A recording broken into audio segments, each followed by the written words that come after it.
One of my favorite new features of Photoshop CC 2018 is definitely the improved brushes panel. It has been a long-awaited improvement that now finally we can group our brushes for better organization, and not only that, we can also include all brush-based tools in the brushes panel, including the smudge tool, mixer brush, and eraser, and so on and so forth.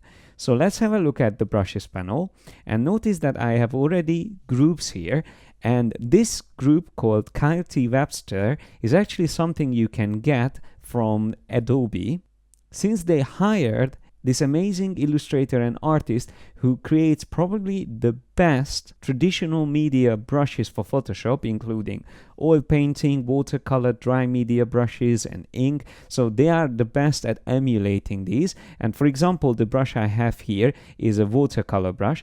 And I mean, just look at that, how amazing this is. This really feels like I'm painting with watercolor on canvas.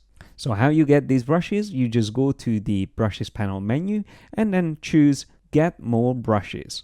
So you just have to simply download these files, double click on them, and they will immediately show up here within the brushes panel. So let me just show you one other very important thing. If I go back into, for example, the watercolor category, there I will see not only that we have certain brushes, but also what tool it is associated with. So like this brush was saved as an eraser brush, and I don't even have to switch between the tools. Selecting the brush, it will automatically switch to that tool.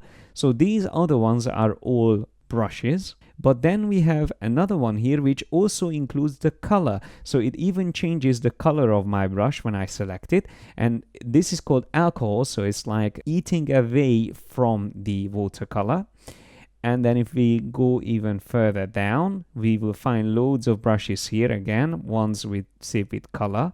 But then all the way at the bottom, we will also find the smudge tool presets like this one, Blender Basic, with which we can start blending the watercolor. So with this, we can blend the boundary between these edges or even start blending different colors together. It's worth mentioning that from now on, you can also import your Photoshop brushes into the Adobe Sketch app. So you can take them with you and work on your compositions on your mobile devices. So if you haven't checked out the new brushes panel in Photoshop, make sure you do. And believe me, this is a revelation for brush hoarders like myself, because finally now I can really organize and keep track of all the different brushes from different artists.